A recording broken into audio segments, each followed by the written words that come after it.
안녕하세요. 사연 읽어주는 방송작가입니다. 이번 사연은 다리가 부러져 누워있던 한 아내가 남편의 휴대폰 화면에 뜬 낯선 이름 네 글자를 발견하고 시댁을 완전히 초토화해버린 이야기입니다. 대체 그 화면에 뜬 이름이 뭐였길래 온순하던 아내가 폭발해서 남편 인생을 박살내버린 걸까요? 그 기막힌 사연 바로 들어보시죠. 평일 저녁 6시 반. 저희 집 거실은 유난히 고요했습니다.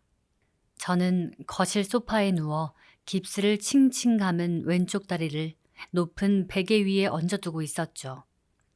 식탁 위에는 친정엄마가 30분 전에 정성껏 차려놓고 나간 저녁상이 조금씩 식어가며 하얀 김을 올리고 있었거든요. 큰딸 지윤이는 자기 방에서 나오지 않았고 엄마는 막내 지호의 미술학원 픽업을 하겠다며 서둘러 집을 나선 뒤였습니다. 남편 진우 씨는 2시간 전쯤 집에 잠깐 들렀었어요. 거래처 약속이 급하다며 충전기에 휴대폰을 꽂아두고는 지갑만 챙겨서 부랴부랴 다시 나갔죠.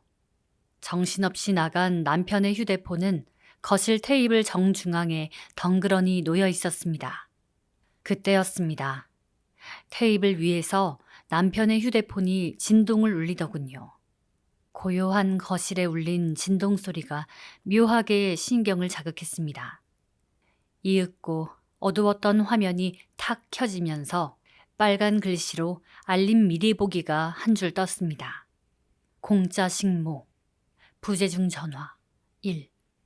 그 네 글자를 보는 순간 제 입속이 바짝 마르는 것 같았습니다. 화면 아래에 선명하게 박힌 11자리의 전화번호. 그 중에서도 끝 4자리가 제 눈을 찔렀거든요.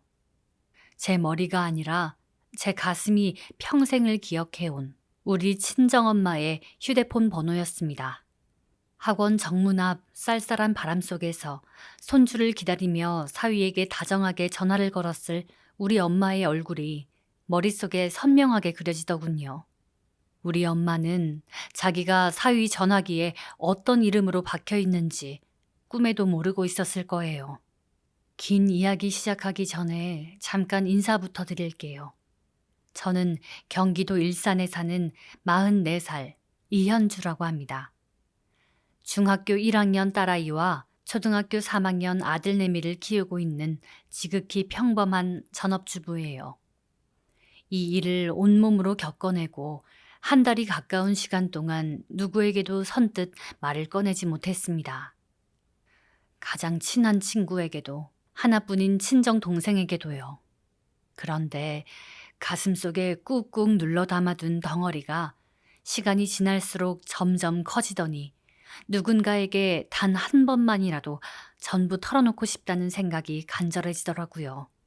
제 잔인하고도 서늘했던 이야기는 지금으로부터 15년 전, 그러니까 제가 28되던 해에 쓸쓸했던 가을부터 시작됩니다. 그해 가을은 제 인생을 통틀어 가장 시리고 어두웠던 계절이었습니다. 한국 외대 법학과를 졸업하고 제 주변의 모든 이들이 당연히 제가 번듯한 법조인이 될 줄로만 믿었던 시절이 있었죠. 좁디 좁은 단칸방에서 책더미에 파묻힌 채 꼬박 7년이라는 청춘을 바쳤거든요. 사방이 벽으로 막힌 독서실에서 책장이 노랗게 바를 때까지 법조문을 외우고 판례를 분석했는데 하늘도 무심하시지. 3번째 낙방 통지서를 받던 그날의 공기는 지금도 기억 속에서 생생하네요. 다 끝났다는 절망감에 혼자 방구석에 주저앉아 숨도 제대로 쉬지 못하고 울고 있을 때였어요. 천안에서 청천벽력 같은 소식을 들은 저희 엄마가 부랴부랴 짐을 싸들고 그 가파른 고시촌 골목길을 단숨에 올라오셨습니다. 엄마는 문을 열고 들어서자마자 제 처참한 꼴을 보고도 아무런 원망도 하지 않은 채 그저 붉어진 눈으로 저를 가만히 품에 안아주셨죠. 그러고는 행여나 식을까봐 두꺼운 수건으로 겹겹이 감싸서 들고 온 락앤락 통을 조심스럽게 꺼내 놓으셨어요. 그 안에 들어있던 건 엄마가 새벽부터 집에서 직접 싸서 들고 온 모양도 울퉁불퉁하고 투박한 김밥이었습니다. 엄마는 초라한 책상 위에 김밥통을 올려두고 한참 동안 아무런 말도 없이 침묵을 지키셨습니다. 좁은 방 안에는 메마른 종이 냄새와 고소한 참기름 냄새가 미묘하게 섞여서 감돌았죠. 엄마는 한참 만에야 갈라진 목소리로 제 눈치를 보며 겨우 입을 여시더군요. 현주야, 엄마는 너 변호사 되는 거 내 눈으로 한 번 본다고 남의 집 도우미 일만 13년을 했어. 허리가 끊어질 것 같고 힘들 때마다 우리 딸 법대 다닌다는 생각만 하면 힘든 줄도 몰랐거든. 그게 엄마 평생에 가장 큰 자랑이었어. 엄마의 그 거칠고 마디 굵은 손이 제 무릎 위에 살포시 얹어지는 순간 제 안에서 무언가 둑이 터지듯 무너져 내렸습니다. 평생 자식 뒷바라지 하느라 가사도우미며 요양보호사며 안 해본 일 없이 험한 고생만 한 엄마인데 내가 그 소박한 자랑을 내 무능함으로 통째로 앗아가 버렸다는 죄책감이 목을 꽉 조르더군요. 저는 눈물 범벅이 된 얼굴로 평생 처음으로 엄마에게 나약한 소리를 내뱉고 말았습니다. 엄마, 미안해. 근데 나 이제 그만할래. 더는 책을 못 보겠어. 숨이 안 쉬어져, 엄마. 그동안 나 뒷바라지 하느라 엄마가 들인 돈이 얼만데 다 아는데 진짜 너무 힘들어. 제 절망 어린 고백에 엄마는 잠시 깊은 숨을 고르시더니 주름진 손으로 제 눈물을 다정하게 닦아주셨습니다. 그러고는 오히려 잔잔하게 미소를 지어 보이시더라고요. 그래, 우리 딸이 그렇게 결정한 거면 그게 무조건 맞는 거지. 엄마 돈은 신경 쓰지 마라. 그 돈은 엄마가 너를 믿고 행복하게 일했던 시간의 대가인 거지. 너한테 빚으로 남겨둔 돈이 아니여. 고생했다, 우리 딸. 엄마는 충청도 특유의 부드러운 사투리로 저를 따뜻하게 달래주셨지만 그날 이후로 제 가슴 깊은 곳에는 거대하고 날카로운 낙인이 찍히고 말았습니다. 엄마가 평생 피땀 흘려 모은 돈으로 시작한 공부를 결국 합격증 한 장 쥐어주지 못하고 도망치듯 끝냈다는 지독한 자격지심이었죠. 그 미안함과 부채감은 제 영혼을 옥죄는 사슬이 되었고 이후 12년 동안 시댁에서 당한 온갖 무례를 소리 없이 삼켜야 했던 지독한 침묵의 뿌리가 되었습니다. 사법시험을 깨끗이 포기한 지 한 6개월쯤 지났을 무렵이었을 거예요. 바람이 제법 따스해진 이듬해 봄, 대학교 동창의 결혼식장에 축하해 주러 갔다가 지금의 제 남편 박진우 씨를 처음 만났습니다. 당시 29이었던 남편은 일산의 제법 큰 대형 카페에서 총괄 매니저로 일하던 성실하고 건실한 청년이었죠. 깔끔한 셔츠 차림에 서글서글한 눈매를 가진 사람이었는데 주말도 반납해가며 열심히 일하는 모습이 참 인상적이었거든요. 첫 만남에서 제가 머뭇거리며 사법시험을 오랫동안 준비하다가 결국 실패하고 주저앉았다고 고백했을 때 남편이 제 손을 따뜻하게 잡으며 해주었던 말이 아직도 가슴에 깊이 박혀 있습니다. 현주 씨, 법대를 나와서 그렇게 치열하게 노력했다는 건 인생의 위대한 자랑이지 왜 부끄러운 일이 됩니까? 합격을 못했다고 해서 현주 씨의 가치가 사라지는 건 아니에요. 저는 오히려 그런 끈기 있는 현주 씨가 대단해 보여요. 그 다정한 위로 한마디에 제 굳어있던 마음이 완전히 녹아내렸던 것 같아요.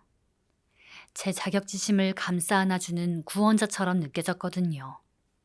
그렇게 남편과 연애를 시작했고 만난 지 1년 만에 저희는 결혼식을 올리게 되었습니다. 양가 상견례 자리에서 친정엄마와 시어머니 오선자 여사가 처음으로 마주 앉았던 날이 기억나네요. 그때만 해도 시어머니는 참 따뜻하고 교양 있는 분처럼 행동하셨어요. 사돈, 우리 진우가 과분하게 훌륭한 아내를 얻었네요. 법대까지 나온 똑똑한 딸을 키우시느라 고생 많으셨습니다. 제가 친딸처럼 아끼며 잘 살게요. 상견례 내내 생글생글 웃으며 제 손을 꽉 잡아주던 시어머니의 모습을 보며 저는 정말 인복이 많은 사람이라고 착각했었죠.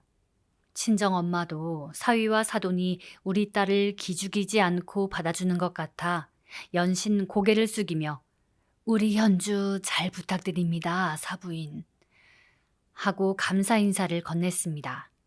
결혼 1년 차가 되었을 때 남편은 능력을 인정받아 카페 부점장으로 승진을 했습니다.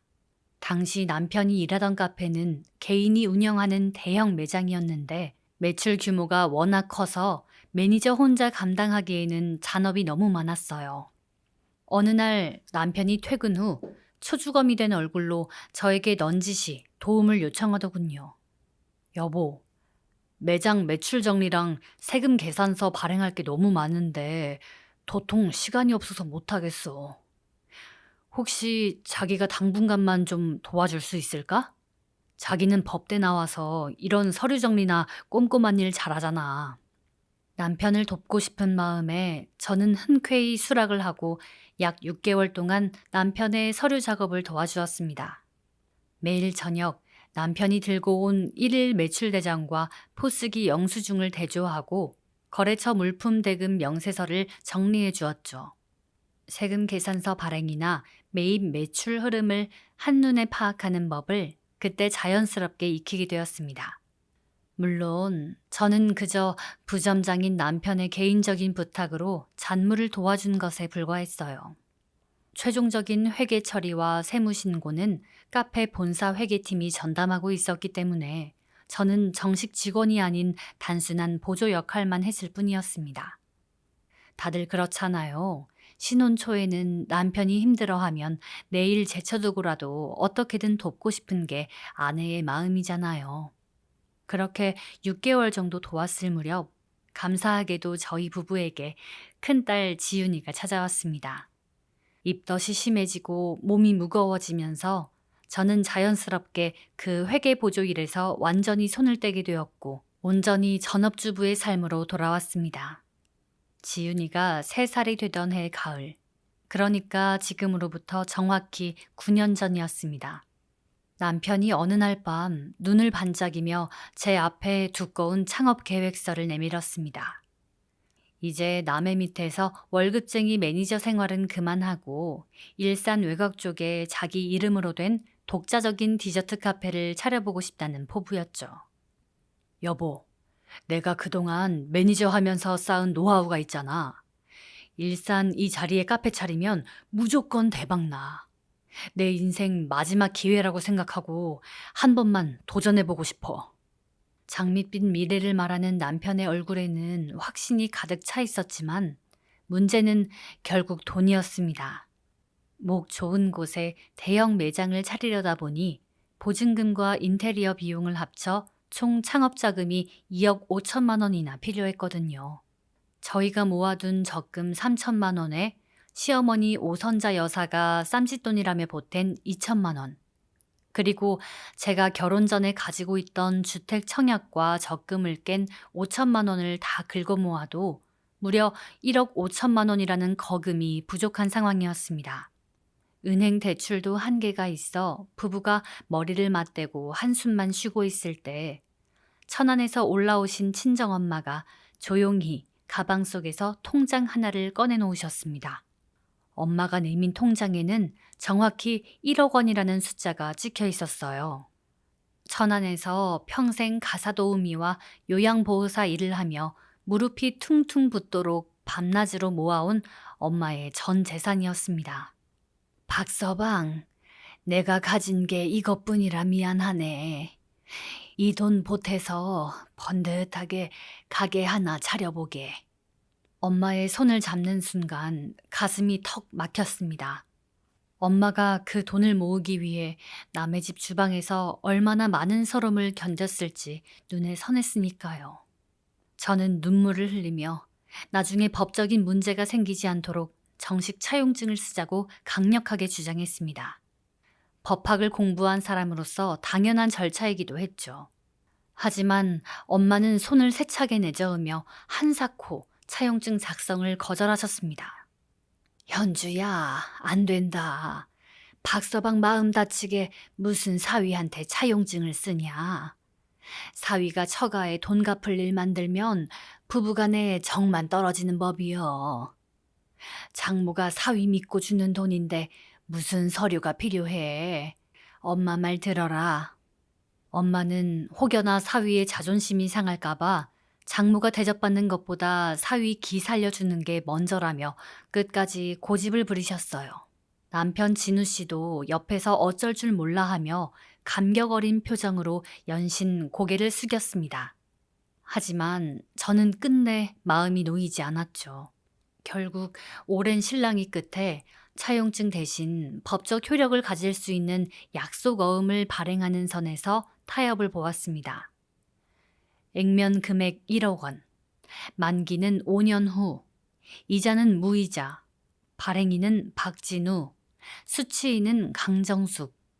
이렇게 명시된 정식 약속어음 용지에 남편의 친필 서명과 도장을 받아냈습니다. 남편은 카페 잘 되면 장모님 돈부터 바로 갚을 텐데 뭘 이런 것까지 해. 하며 덤덤하게 웃으며 사인을 했고 옆에서 지켜보던 시어머니 오여사도 눈을 흘기며 한마디 거들었죠. 어머 사돈, 우리 며느리가 법대생 출신이라 그런지 아주 사소한 것까지 꼼꼼하네요. 진우야, 장모님이 이렇게 거금을 주셨으니 뼈가 부서지도록 일해서 갚아야 한다. 그렇게 완성된 약속어음 원본은 친정엄마가 보관하기 번거롭다며 저에게 맡기시는 바람에 제 책상 가장 아래 서랍의 깊숙한 곳에 고이 잠들게 되었습니다. 엄마의 피땀 어린 종잣돈으로 차린 일산 1호점 카페는 그야말로 초대박이 났습니다. 남편의 탁월한 매장 관리 능력과 독특한 디저트 메뉴가 입소문을 타면서 주말이면 번호표를 뽑고 줄을 서야 할 정도로 손님이 미어 터졌죠. 성공의 달콤함은 빠르게 찾아왔습니다.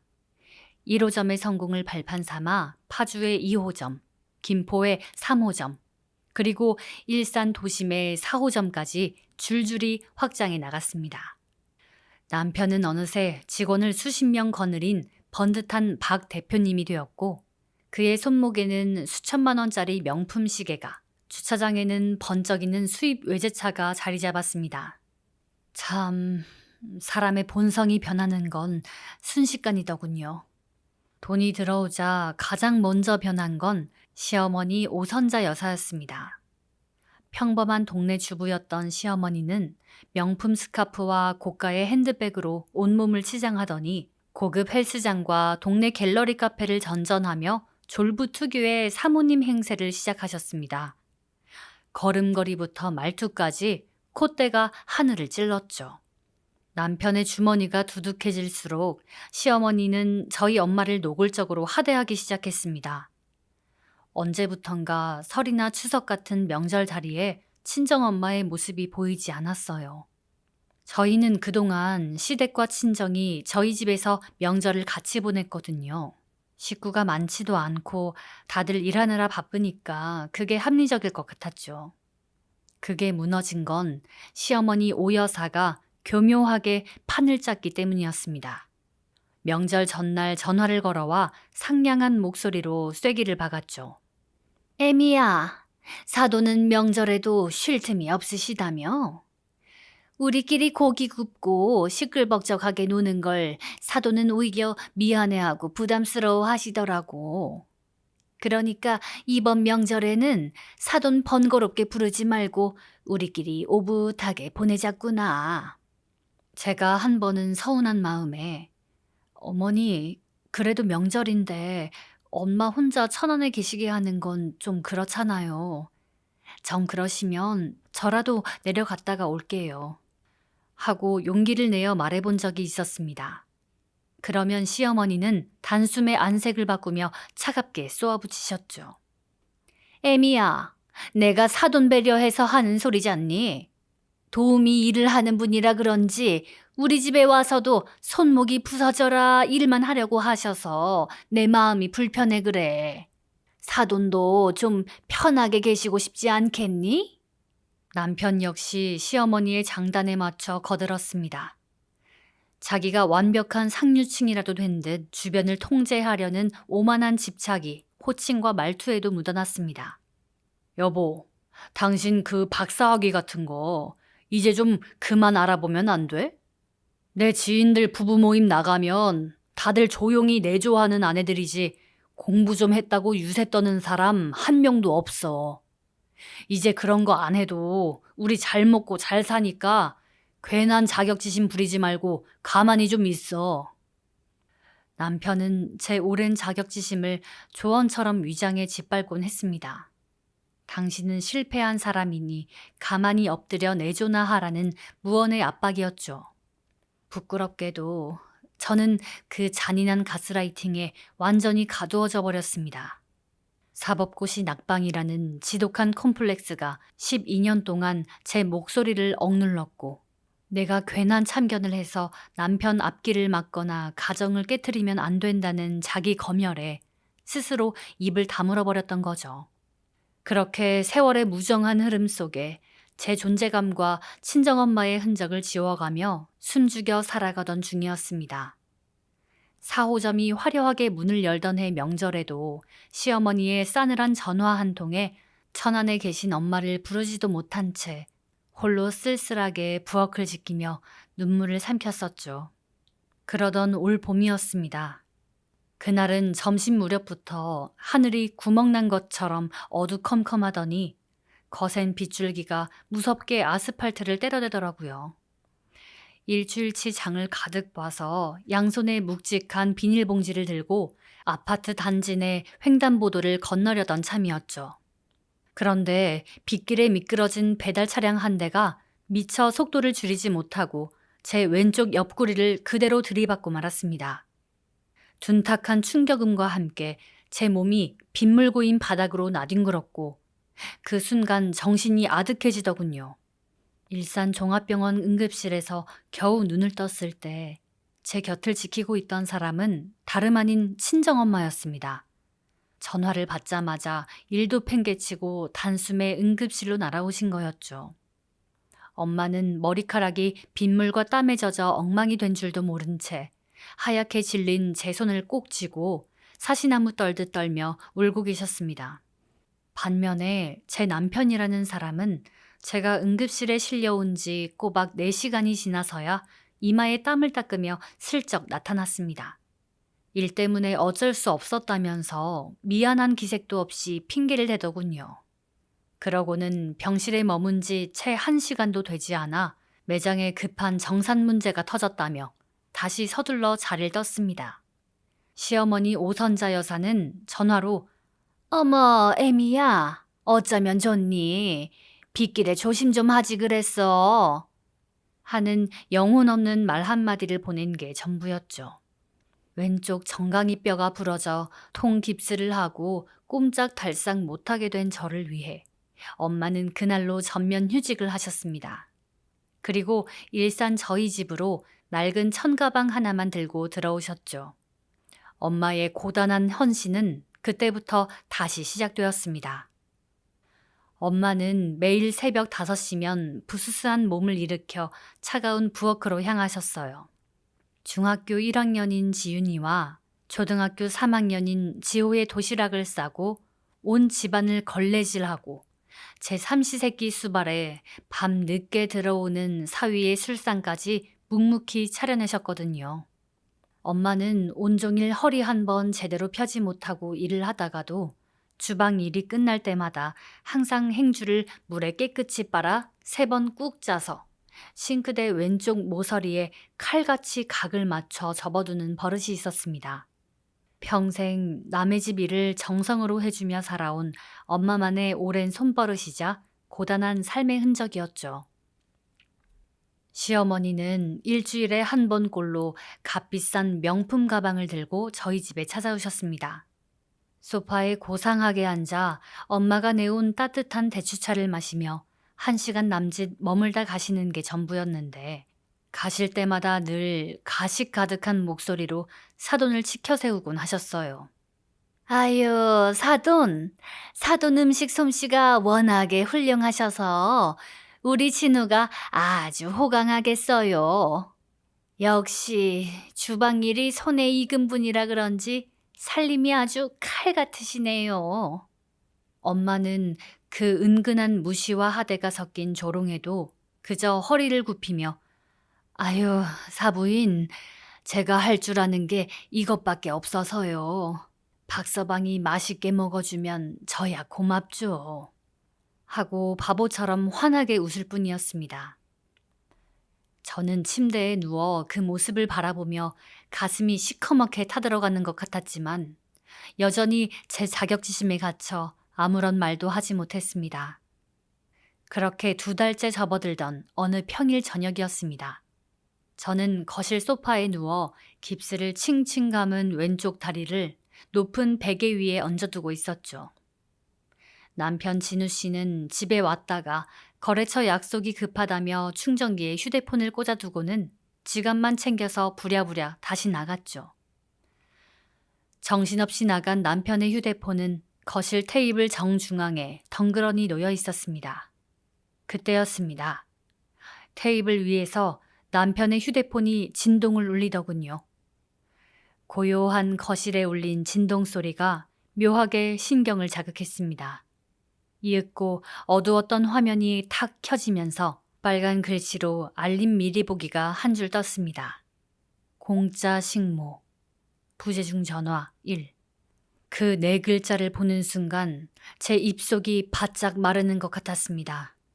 화면 아래에 선명하게 박힌 11자리의 전화번호. 그 중에서도 끝 4자리가 제 눈을 찔렀거든요. 제 머리가 아니라 제 가슴이 평생을 기억해온 우리 친정엄마의 휴대폰 번호였습니다. 학원 정문 앞 쏟아지는 빛 속에서 손주를 기다리며 사위에게 전화를 걸었을 우리 엄마의 얼굴이 머릿속에 그려지더군요. 사람이 너무 충격을 받으면 머리가 멍해진다더니 이 상황이 현실인지 뭔지 도무지 실감이 나지 않았어요. 그때 현관문이 열리며 친정엄마가 막내 지호의 손을 꼭 잡고 거실로 들어섰습니다.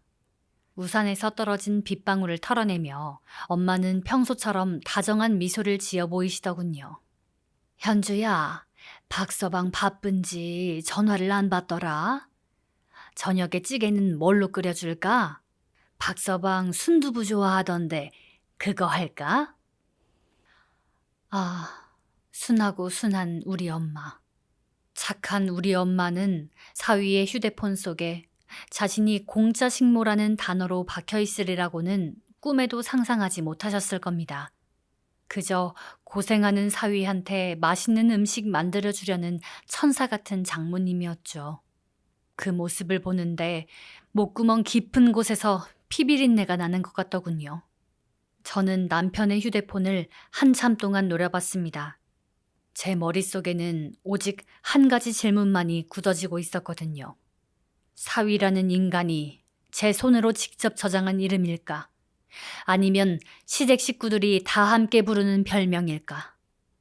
대체 어떤 인간이 그 더러운 단어를 가장 먼저 입에 올렸을까 하는 의문이었습니다.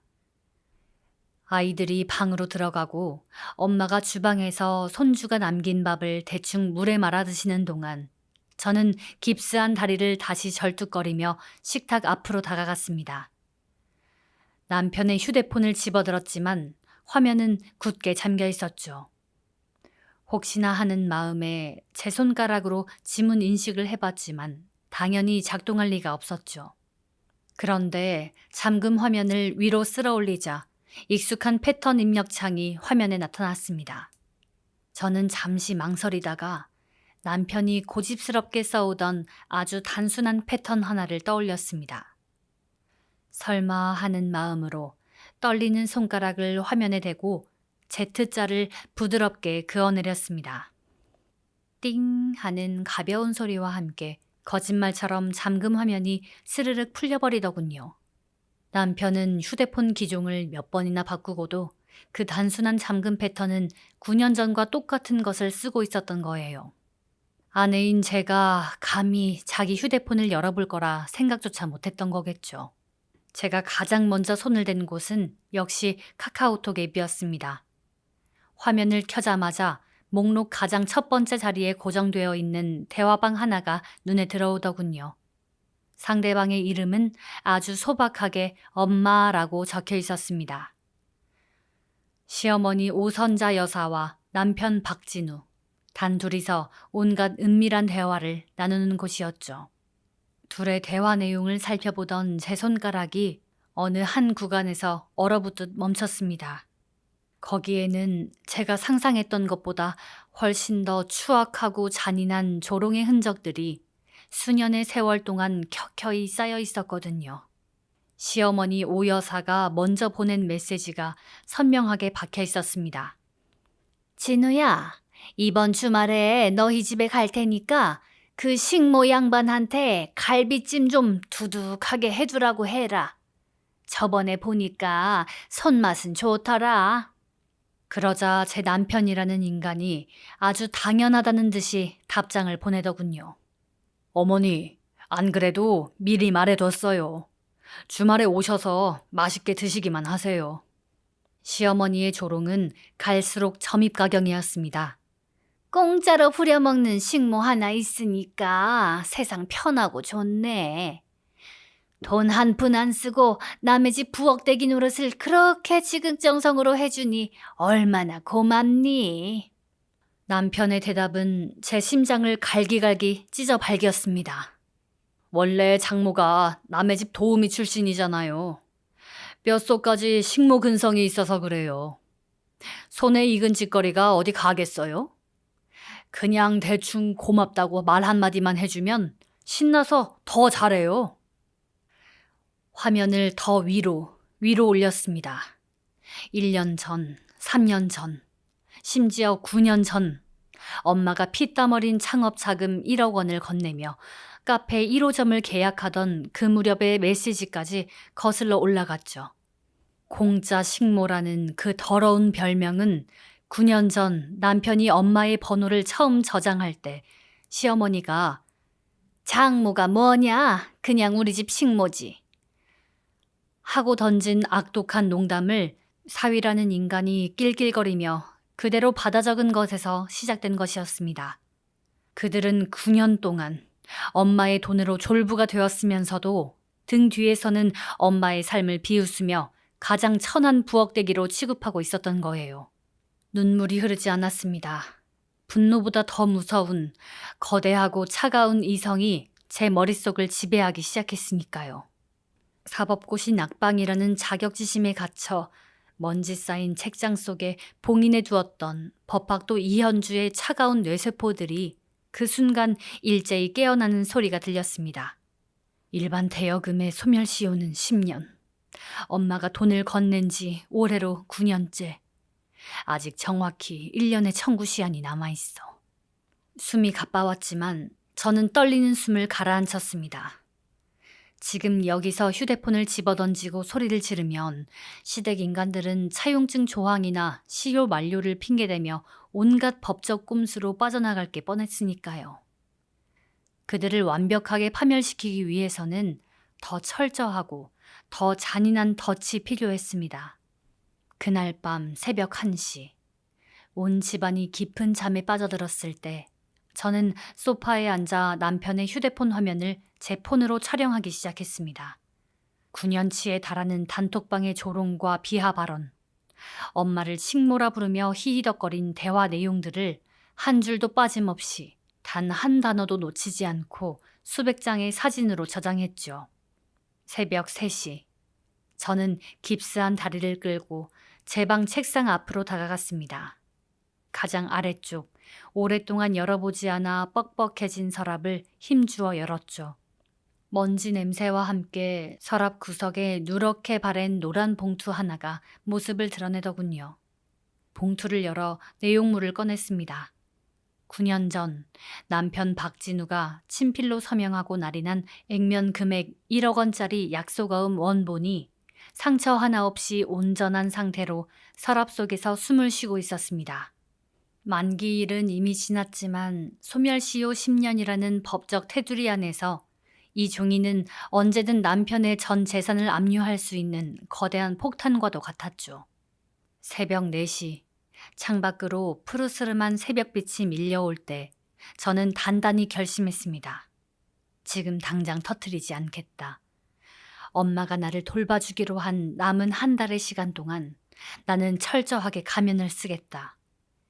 시댁 인간들이 단 한 줄의 의심도 하지 못하도록 평소보다 더 고분고분하고 착한 며느리 노릇을 하면서 그들의 추악한 만행을 가장 높은 곳까지 끌어올린 뒤에 가장 화려한 순간에 단 한 방으로 숨통을 끊어버리겠다고 말입니다. 아침 6시, 주방에서 달그락거리는 소리가 들려왔습니다. 깁스 다리를 이끌고 주방으로 가니 엄마가 밤새 불려둔 미역으로 국을 끓이고 행주를 3번 꾹 짜서 싱크대 모서리에 각 맞춰 접어두고 계시더군요. 저는 심장을 칼로 도려내는 것 같은 고통을 참아내며 평소와 다름없는 부드러운 목소리로 엄마에게 인사를 건넸습니다. 엄마, 일찍 일어났네. 몸은 좀 어때? 미역국 냄새 참 좋다. 엄마는 그저 저를 보며 아유, 우리 딸 깼어? 뭐하러 이렇게 일찍 나와? 얼른 들어가 누워있어. 하고 천사처럼 웃으셨습니다. 그날 아침부터 저의 차가운 복수가 소리 없이 막을 올렸습니다. 얼마 뒤 평소처럼 졸부 행세를 하던 시어머니에게서 전화가 걸려왔죠. 스피커폰으로 울리는 시어머니의 목소리는 유난히 간드러졌습니다. 어머, 사돈? 다름이 아니라 다음 주에 저희 집에서 동창 모임이 있거든요. 근데 사돈이 저번에 해준 갈비찜이 아주 기가 막히게 맛있다고 우리 진우가 입이 마르도록 자랑을 하더라고요. 사돈 손도 빠르시니까 그 갈비 양념 재워서 좀 보내주시면 안 될까요? 좀 넉넉하게요. 사돈한테는 그런 일도 아니잖아요. 엄마는 수화기 너머로 사돈의 목소리가 들리자마자 한 손으로 무릎을 주무르면서도 고개를 끄덕이셨습니다. 아유, 사부인 친구분들이 오신다는데 당연히 해드려야죠. 고기 좋은 놈으로다가 넉넉하게 재워서 보낼 테니까 걱정 마셔요. 저는 옆에서 그 통화를 다 들으면서도 주먹을 꽉 쥔 채 냉정하게 미소를 지었습니다. 엄마, 다리도 아픈데 너무 무리하지 마. 제가 던진 말은 그게 전부였죠. 하지만 시댁의 만행은 점점 도를 넘기기 시작했습니다. 시어머니가 일산 서구에 있는 고급 아파트로 이사를 했다며 무려 50인분에 달하는 대규모 집들이 음식을 엄마에게 대놓고 요구한 거였죠. 엄마는 퉁퉁 부어오른 다리를 이끌고 사흘 밤낮을 꼬박 세우며 갈비찜에 잡채에 온갖 전과 나물 50인분을 홀로 만들어내셨습니다. 집들이 당일 시어머니는 손가락 하나 까딱하지 않고 엄마가 피땀 흘려 차려낸 음식상 앞에서 동네 졸부 친구들에게 거들먹거리며 자랑을 늘어놓더군요. 이 갈비찜이랑 전 좀 먹어봐. 이거 우리 사돈이 나 이사했다고 정성으로 차려주신 거야. 우리 사돈이 워낙 이런 주방일에 뼈가 굵은 분이라 솜씨가 아주 일품이거든. 사돈, 고마워요. 마치 대단한 아량을 베푸는 양 친구들 앞에서 저희 엄마를 가사도우미처럼 부려먹은 것을 과시하는 시어머니를 보며 저는 그저 화사하게 웃으며 박수까지 쳐주었습니다.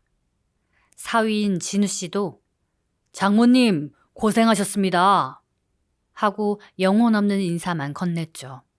그날 밤 남편이 코를 골며 잠든 안방에서 저는 베개를 입에 틀어막고 온몸을 흔들며 소리 없이 울었습니다. 내 비겁한 침묵이 우리 엄마를 저 쓰레기 같은 인간들의 공짜 식모로 만들었다는 죄책감에 심장이 난도질 당하는 것 같았거든요.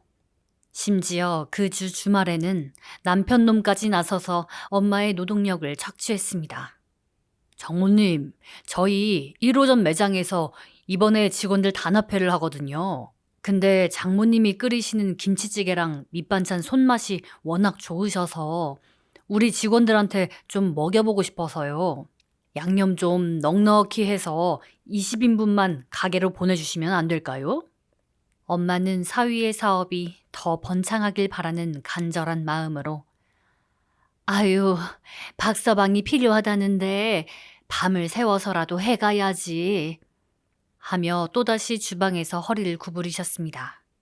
남편 놈은 그 음식을 카페로 들고 가 직원 단톡방에 우리 장모님 협찬 점심이라며 생색을 냈고 직원들이 사장님, 장모님 최고라고 올린 찬사들을 보며 졸부 사장의 희열을 만끽했죠. 저는 그 직원 단톡방의 캡처본까지 단 하나도 빼놓지 않고 조용히 제 수집 폴더에 차곡차곡 채워 넣었습니다.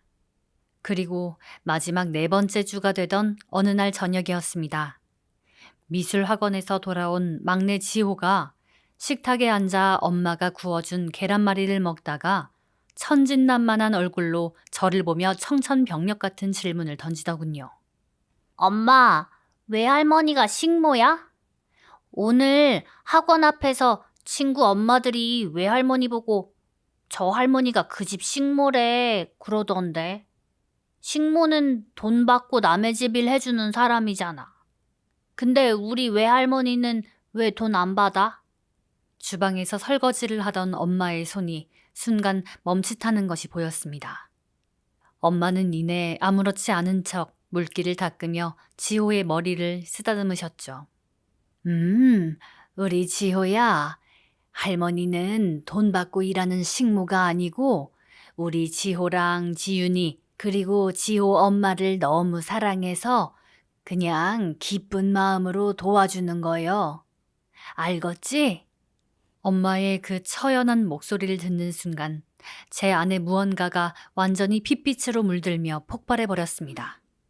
저는 식탁에서 벌떡 일어나 화장실로 달려가 문을 걸어 잠그고 변기통을 붙잡은 채 신음하듯 거친 눈물을 쏟아냈습니다. 시댁 식구들의 입을 통해 나돈 공짜 식모라는 추악한 소문이 이미 일산바닥 학부모들의 귀에까지 흘러들어가 내 자식들의 귀에까지 박혔다는 사실을 깨달았을 때 더 이상의 인내는 사치라는 것을 깨달았습니다. 화장실 거울 속에 비친 눈이 뒤집힌 제 모습을 바라보며 저는 주머니에서 휴대폰을 꺼냈습니다. 그리고 대학 시절 사법시험을 준비할 때 제 정신적 지주이자 멘토였던 지금은 일산 마두역 근처에서 번듯한 가사법률 전문 변호사로 명성을 떨치고 있는 안수경 선배에게 메시지를 전송했습니다. 선배, 저 현주예요. 저번에 말씀드렸던 거 다 준비됐어요. 조만간 찾아뵐게요. 안 선배에게 메시지를 전송하고 난 바로 다음 날 오전이었습니다. 시댁의 그 마지막 만행이 터진 것은요. 시어머니 오선자 여사가 또 저희 엄마에게 전화를 한 거예요. 수화기 너머로 백화점 라운지의 잔잔한 클래식 음악 소리와 함께 그 특유의 간드러지고 가식적인 목소리가 쏟아져 나오더군요. 어머, 사돈? 다름이 아니라 제가 다음 주에 동네 노인회관 어른들을 우리 집으로 좀 부르려고 하거든요. 새로 이사한 집 자랑도 좀 하고 노인회에 인사도 좀 할 겸 해서요. 근데 사돈이 저번에 해준 집들이 음식이 아주 난리가 났지 뭐예요. 이번에 사돈이 떡을 좀 해가지고 우리 집으로 가져다 주시면 안 될까요? 한 40인분 정도면 넉넉할 것 같은데. 사돈 솜씨가 워낙 좋아야 말이죠. 수화기 너머의 목소리를 가만히 듣고 계시던 친정엄마는 퉁퉁 부어오른 무릎을 수건으로 꾹꾹 누르시며 잠시 망설이시는 듯 했습니다. 엄마도 거듭되는 중노동에 온몸의 관절이 이미 비명을 지르고 있었던 거죠. 엄마가 조심스럽게 말문을 열었습니다. 아, 사부인, 제가 찌개나 반찬은 눈대중으로 하겠는데 떡은 도통 찔 줄을 몰라가지고요. 솜씨가 서툴러서 노인네분들 입에 맞으실지 모르겠네요. 그러자 시어머니 오여사가 기다렸다는 듯이 콧방귀를 끼며 얄미운 목소리로 쏘아붙이더군요. 어머, 사돈도 참 유난이시네. 평생 남의 집 가사도우미 하셨던 분이 떡 하나를 못 쪄요? 요즘 세상에 기술이 얼마나 좋은데 그래요? 정 못하겠으면 시장 떡집에서 대충 맞춰서라도 이고 오면 되니까 너무 부담 갖지는 말아요. 우리 박 대표 얼굴 봐서라도 사돈이 이 정도 성의는 보여주셔야죠. 도우미 일을 하던 분이 떡 하나 못하냐는 그 뼈 있는 멸시와 하대가 거실의 차가운 공기 속으로 흩어졌습니다. 엄마는 안색이 순간 하얗게 질리면서도 행여나 곁에 있는 제 마음이 다칠까봐 서둘러 억지 미소를 지으며 전화를 받아내시더군요. 아, 예, 사부인. 그러면 제가 어떻게든 준비해서 시간 맞춰 가져갈 테니까 걱정 마셔요. 전화가 툭 끊기고 난 뒤 주방에는 지독한 정적이 감돌았습니다. 그날 밤 시계바늘이 새벽 2시를 가리킬 무렵 저는 깁스한 다리를 끌고 슬그머니 부엌으로 걸어나갔죠. 노란 주방등 아래에서 엄마는 굽은 등을 보이며 커다란 웅덩이 같은 양대야에 콩을 불리고 계셨습니다. 주방 가득 눅눅한 물 비린내와 불린 콩 냄새가 꽉 차 있었는데 엄마의 거친 손가락은 얼음장 같은 물 속에서 부지런히 움직이고 있었거든요. 제가 다가오는 소리에 엄마는 깜짝 놀라 뒤를 돌아보시며 다급하게 앞치마에 손을 닦으셨습니다. 현주야, 왜 안 자고 나왔어? 다리도 아픈데 얼른 들어가 누워 있어. 엄마도 금방 해놓고 잘 거요. 저는 엄마의 그 붉게 충혈된 눈과 갈라진 손등을 바라보며 평생 가슴에 얹혀있던 질문을 처음으로 꺼내들었습니다. 목소리가 파르르 떨리더군요. 엄마는 왜 그렇게 다 받아줘? 시어머니가 무리한 요구를 하면 아프다고 못한다고 소리를 지르지. 왜 매번 바보처럼 다 네 하면서 받아주냐고. 엄마가 왜 사흘밤을 새우며 그 집 떡까지 만들어 바쳐야 해. 엄마가 이 집 식모야? 제 원망 섞인 다그침에 엄마는 한참 동안 불린 콩만 멍하니 바라보시더니 깊은 한숨을 내쉬며 제 손을 꼭 쥐셨습니다. 엄마의 손바닥에서 거친 굳은 살이 느껴졌죠. 현주야, 엄마는 말이여, 너 시집 보낼 때 변변한 혼수 한 번 제대로 못 해준 게 평생의 한이여. 사부인이 저렇게 기세등등하게 사모님 행세하는데 내가 거기다가 대고 못한다고 딱 잘라 거절하면 사돈댁에서 우리 딸 기죽이고 무시할까 봐. 엄마는 그게 제일 무서워.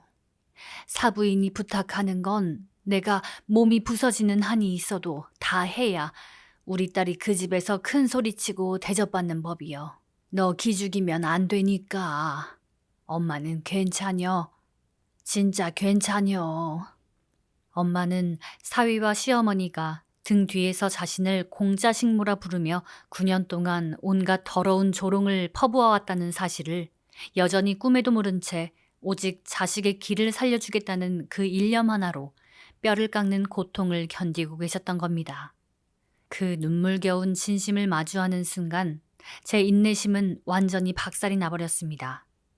저는 부엌 싱크대 모서리를 붙잡고 어깨를 들썩이며 참았던 오열을 터뜨리고 말았죠. 엄마는 퉁퉁 부은 손으로 제 등을 토닥이며 괜찮아. 우리 딸 왜 울어? 엄마 하나도 안 힘들어.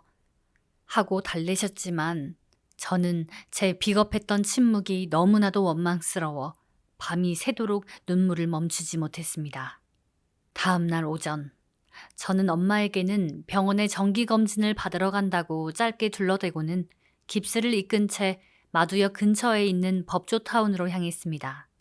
12년이라는 긴 세월 동안 자격지심에 갇혀 얼씬도 하지 못했던 그 법조 공간의 문 앞에 다시 섰을 때 기분이 참 묘하더군요. 안수경 선배의 변호사 사무실 문을 열고 들어서자 오래된 법률서적 냄새와 빳빳한 종이 냄새가 제 코끝을 스쳤습니다. 선배, 제가 한 달 동안 수집한 자료들이에요. 검토해 주세요. 안 선배는 날카로운 눈빛으로 봉투를 열어 서류들을 하나씩 테이블 위에 펼치기 시작했습니다. 첫 번째는 9년 전 남편 박진우가 친필로 서명하고 인감까지 날인한 액면 금액 1억 원짜리 약속어음 원본이었습니다. 두 번째는 남편의 휴대폰 잠금을 풀고 전수 수집한 9년치에 달하는 단톡방 대화 내역 출력본이었죠.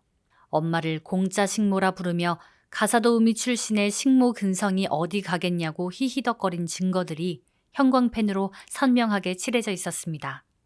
세 번째는 친정엄마의 천안 통장에서 9년 전 남편의 계좌로 정확히 1억 원이 찍혀 들어간 송금 거래 내역서였고, 네 번째는 남편의 카페 점장이었던 김미정 씨에게 받아낸 남편의 매출 누락 및 이중장부 사본과 상세한 정황 진술서였습니다. 마지막 서류는 친정엄마가 교통사고 난 저를 돌보겠다는 명목으로 들어와 시댁의 강요로 밤낮을 새우며 해줬던 모든 가사노동 일지였습니다. 갈비찜 30인분, 집들이 음식 50인분, 카페 직원용 김치찌개 20인분, 그리고 노인회관 떡 40인분까지. 일자별로 찍힌 사진과 카톡 지시사항이 완벽한 증거 묶음으로 정리되어 있었거든요. 안 선배는 한참 동안 서류를 읽어내려가더니 안경을 벗으며 깊은 탄성을 내뱉었습니다. 와, 이현주, 너 정말 무서운 기집애구나. 이걸 혼자서 다 모았다고? 고시 공부하던 짬밥 어디 안 갔네. 현주야, 이 약속어음 말이야. 돈 갚기로 한 날짜가 지났어도 아직 10년이 안 넘었잖아. 그럼 무조건 법적으로 받아낼 수 있어. 당장 내일이라도 돈 내놓으라고 합법적으로 들이밀 수 있다는 뜻이야. 오늘 오후에 내가 바로 법원에 가압류 걸어버릴게. 그 인간이 굴리는 카페 4군데 있지? 거기 가게 보증금이랑 돈줄 싹 다 묶어버리게. 이혼소장이랑 위자료 청구도 내가 알아서 한 방에 묶어서 보낼 테니까 걱정하지 마. 그리고 네 남편이 뒤로 몰래 돈 빼돌린 건 일단 넌 빠져 있어. 퇴사한 점장님 내세워서 세무서에 바로 찔러버리자. 가게 가압류 묶인 마당에 세무조사까지 들이닥치면 박진우 그 인간 진짜 끝장나는 거야. 안 선배의 명쾌한 분석에 고개를 끄덕이던 저는 가방 안에서 종이 한 장을 더 꺼내 선배 앞에 내밀었습니다. 선배, 그리고 이거요. 이것도 공식 청구서로 합쳐서 발송될까요? 안 선배가 종이를 받아들더니 미간을 찌푸리며 저를 쳐다보더군요. 그것은 제가 직접 작성한 친정엄마 강정숙의 2개월간 가사노동비 청구서 초안이었습니다. 선배가 헛기침을 하며 말했습니다. 현주야, 마음은 알겠는데 장모가 사위집 가서 일해준 걸 법적으로 받아내는 건 어려워. 너도 알잖아. 선배의 우려 섞인 말에 저는 단호하게 고개를 저으며 차갑게 미소를 지어 보였습니다. 선배, 저도 법대 나온 사람이에요. 이게 법리에 부합하지 않는다는 거 잘 알아요. 하지만 상관없어요. 이건 돈을 받아내겠다는 목적으로 만든 서류가 아니니까요. 이건 우리 엄마의 짓밟힌 명예에 대한 가격표예요. 시댁 인간들이 9년 동안 공짜라고 부르며 비하했던 그 고단한 노동이 사실은 이만큼의 가치가 있는 귀한 일이었다는 걸 그 인간들 눈앞에 똑똑히 보여주기 위한 가격표란 말이에요. 그러니까 액수가 얼마가 되든 무조건 서류 한 묶음으로 합쳐서 청구할 수 있게 해주세요. 제 확고한 눈빛을 본 안 선배는 잠시 침묵을 지키더니 이내 서류를 챙기며 엷은 미소를 지었습니다. 그래, 네 뜻이 그렇다면 내가 변호사 직인 콱 찍어서 내용 증명 형태로 보내줄게. 그 뒤로 사흘이 지났죠. 그날은 토요일 점심이었어요. 시어머니 오 여사가 저희 엄마를 시댁으로 불렀어요. 그동안 고생 많으셨으니 점심이나 한 끼 대접하겠다는 거였죠. 하지만 말이 초대였지 거실 테이블 위에 화려하게 차려진 갈비찜과 오색천, 그리고 노인회관에 보낼 떡 40인분까지 전부 저희 엄마가 고통을 참아가며 손수 차려낸 음식이었습니다. 시어머니는 손가락 하나 까딱하지 않은 채 사모님 의자에 앉아 거들먹거리고 있었죠.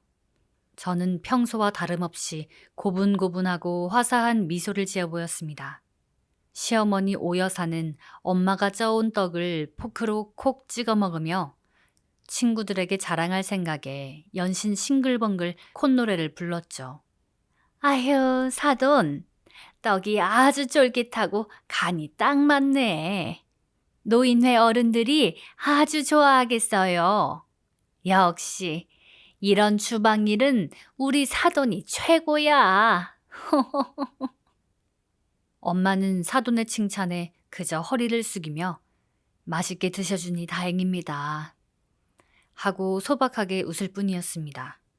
드디어 식사가 끝나고 시어머니가 대추차를 끓여오라며 엄마를 다시 부려먹으려던 바로 그때였습니다. 저는 가방 속에서 묵직한 서류 봉투를 꺼내 거실 유리 테이블 정중앙에 툭 던지듯 내려놓았습니다.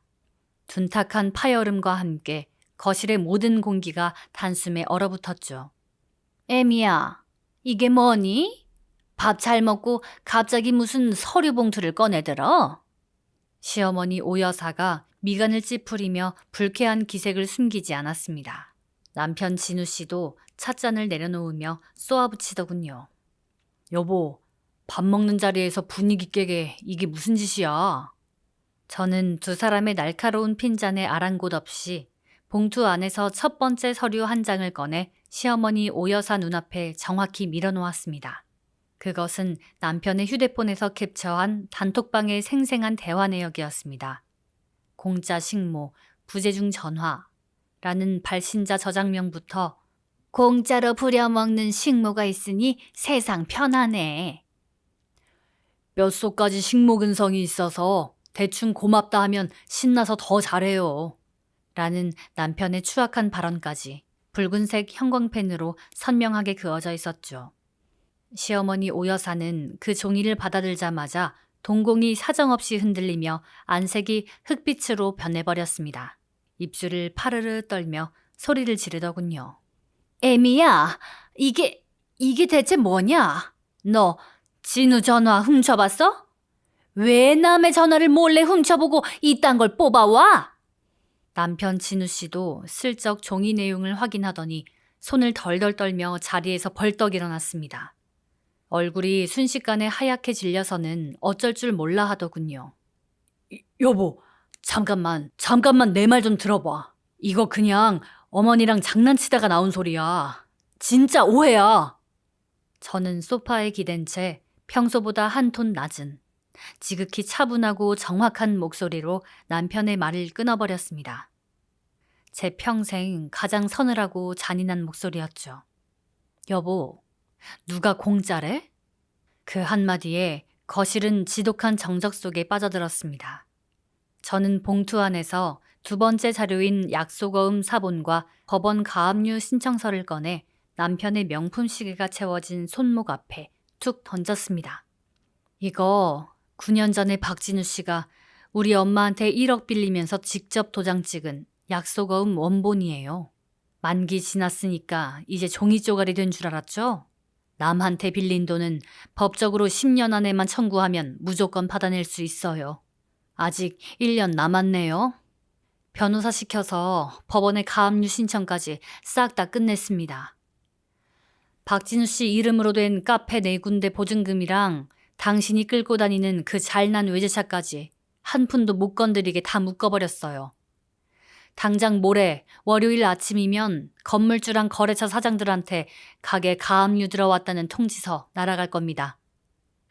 남편 진우 씨는 가압류라는 단어를 듣는 순간 다리가 풀린 듯 거실 가죽 소파 위로 털썩 주저앉아 버렸습니다.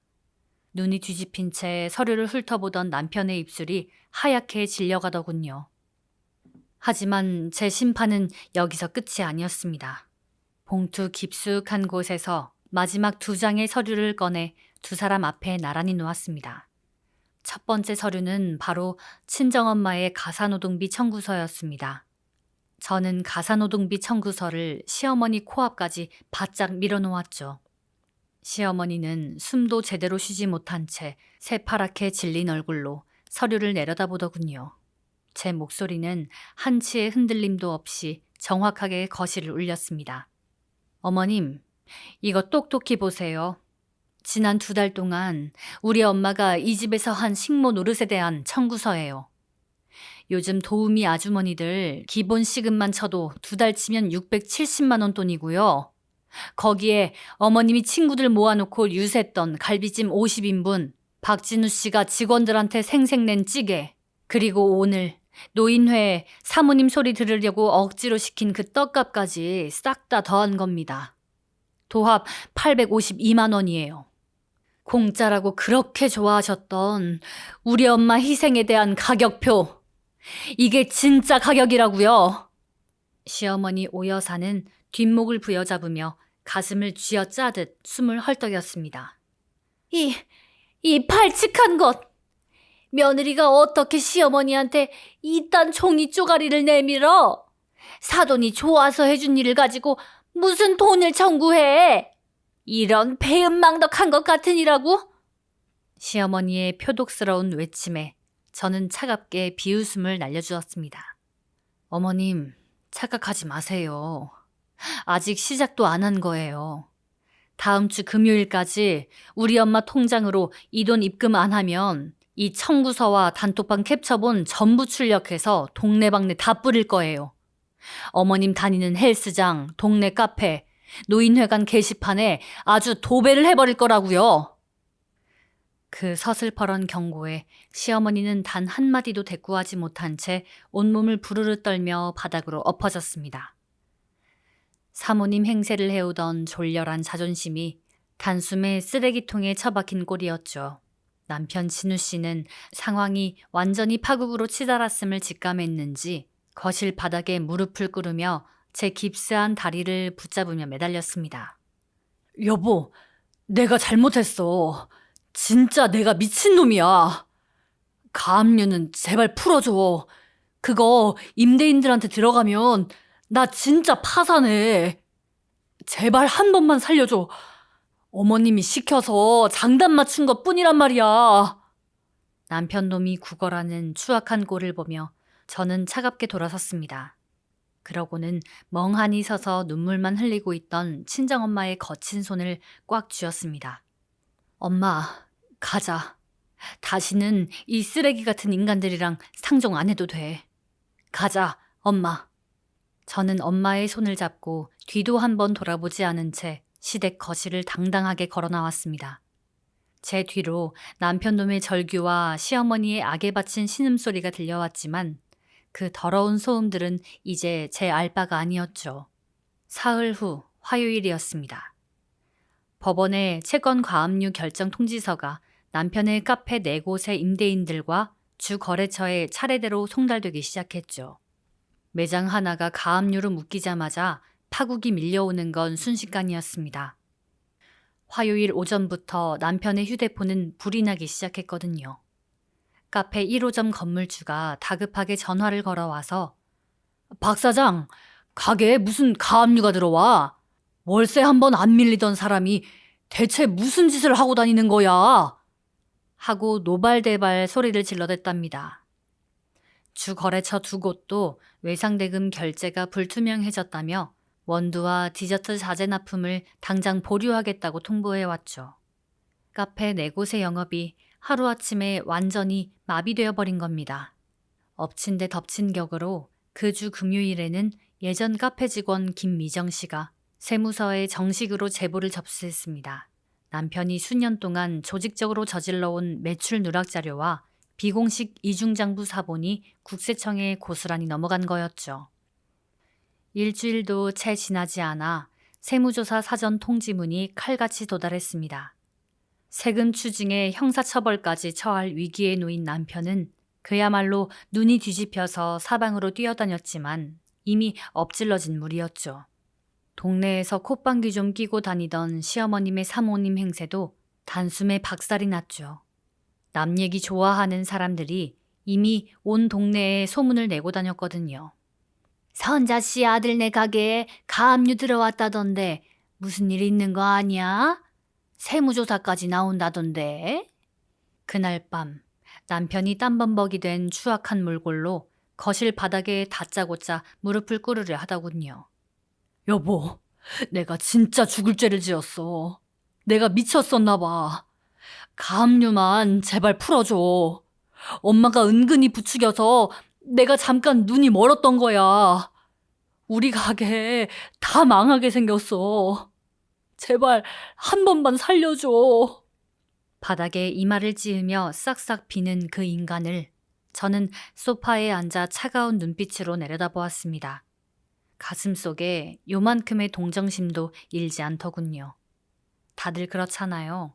겉으로만 뉘우치는 척 가식을 떠는 인간의 밑바닥을 보고 나면 분노조차 아까워지는 법이니까요. 박진우 씨, 어머님이 시켜서 장단만 맞춘 거라고요? 그럼 우리 엄마한테 식모근성 있다며 낄낄거린 건 누구 손가락인가요? 우리 엄마 돈으로 사장소리 들으면서 돈 빼들려 횡령할 때는 아주 신이 나셨죠?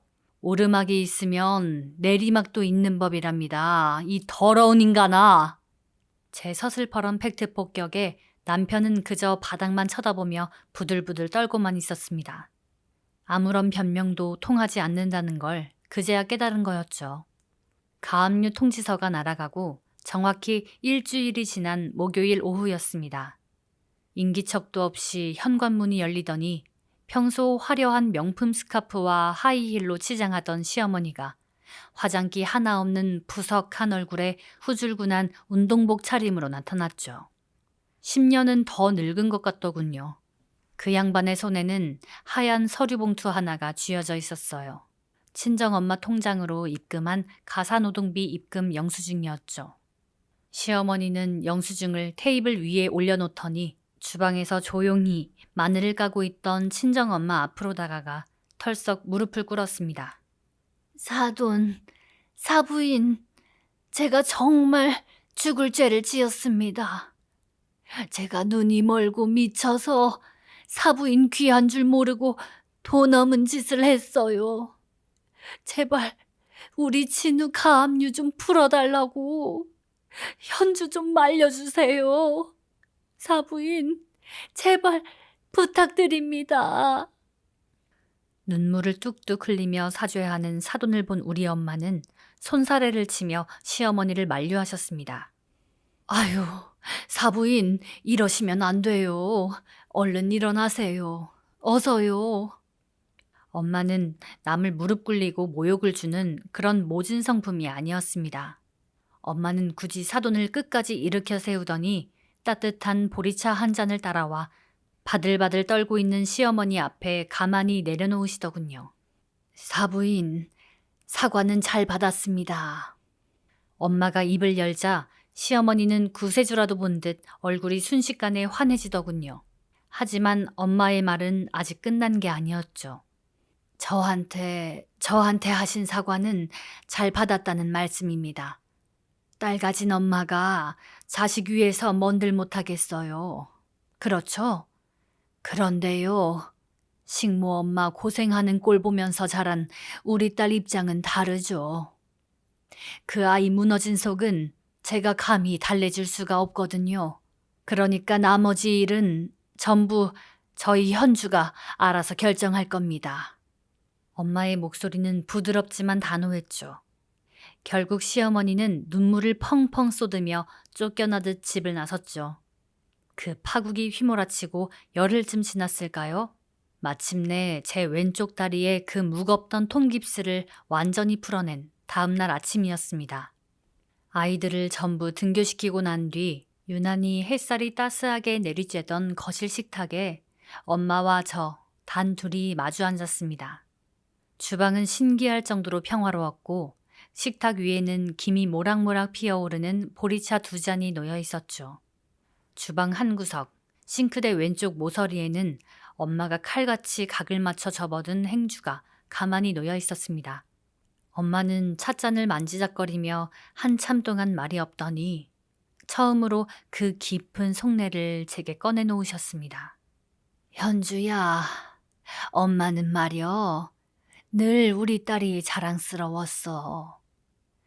이 모자란 엄마한테 어쩌면 이렇게 똑 부러지고 반듯한 딸이 왔나 싶어서 뭘 줘도 아깝지가 않았어. 네가 시험 그만두고 나니까 오히려 해줄 게 없어서 미안하더라고. 엄마는 네가 시험에 합격하든 말든 이혼을 하든 말든 다 상관이 없어. 그저 내 딸이라서 고맙고 자랑스러워. 엄마의 그 진심이 식탁 위로 툭 떨어지는 순간 제 가슴속에서 오랫동안 저를 짓누르던 자격지심과 콤플렉스가 거짓말처럼 단숨에 사르르 녹아내렸습니다. 저는 참지 못하고 엄마의 품에 얼굴을 묻은 채 어린아이처럼 엉엉 목 놓아 울어버렸습니다. 엄마, 미안해. 난 그것도 모르고 내가 모자란 딸이라서 엄마까지 기죽게 만든 줄 알고 바보처럼 참기만 했어. 엄마 미안해. 엄마는 거친 손으로 제 헝클어진 머리를 가만히 쓰다듬으며 눈물을 닦아주셨습니다. 엄마가 다 알아, 우리 딸. 고생 많았어. 이제 다리도 다 나았으니까 옛날에 덮어버린 그 무거운 책들 다시 한번 펴봐. 인생 길어, 현주야. 44이면 뭐든 다시 시작해도 하나도 안 늦은 나이여. 엄마 아직 쌩쌩하니까 너 얼마든지 또 뒷바라지 해줄 수 있어. 그러니까 기죽지 마라, 우리 딸. 찻잔을 쥔 제 손끝으로 보리차의 따스한 온기가 온몸으로 퍼져나가는 것 같았습니다. 비로소 제가 돌아가야 할 진짜 인생의 길이 어디인지 눈앞이 환해지는 기분이었죠. 엄마가 천안 본가로 내려가시던 날 자고 있던 큰딸 지윤이가 부스스한 얼굴로 뛰어나와 외할머니의 낡은 가방끈을 꼭 붙잡으며 처음으로 눈물을 터뜨리더군요. 할머니 가지 마요. 그냥 우리랑 여기서 같이 살면 안 돼? 나 할머니가 해준 밥이 제일 맛있단 말이야. 중학생 딸아이의 애틋한 매달림에 엄마는 지윤이를 가슴에 꼭 안아주며 등을 토닥이셨습니다. 아유, 우리 강아지. 외할머니가 천안집 정리해놓고 만난 거 잔뜩 해서 또 올 테니까 울지 마라. 엄마 말 잘 듣고 공부 열심히 하고 있어야 한다. 아파트 정문 앞에 도착한 택시에 저는 엄마의 가방을 실어다 드렸습니다. 택시 뒷좌석에 올라탄 엄마는 창문을 내리고 저희를 향해 거친 손을 크게 흔들어 보이셨죠. 저와 지윤이 그리고 막내 지호까지 저희는 멀어지는 택시를 향해 나란히 서서 손을 흔들었습니다. 여러분, 진짜 복수는 상대방한테 하는 게 아니더라고요. 제 속에 있는 상처와 아픔을 지우고 당당하게 저로 살아가는 것. 그것이 가장 큰 복수라는 것을 저는 제 삶을 통해 깨닫게 되었습니다. 네, 지금까지 경기도 일산에서 이현주 씨의 사연이었습니다. 남편과 시어머니의 만행에 맞서 당당하게 엄마의 명예를 지켜낸 이현주 씨의 이야기. 참 많은 것을 느끼게 해주는 사연이었네요. 천사 같은 엄마와 함께 이제는 꽃길만 걸으시길 진심으로 응원합니다. 이 사연이 재미있으셨다면 구독과 좋아요로 응원해주세요. 더 좋은 사연으로 찾아오겠습니다.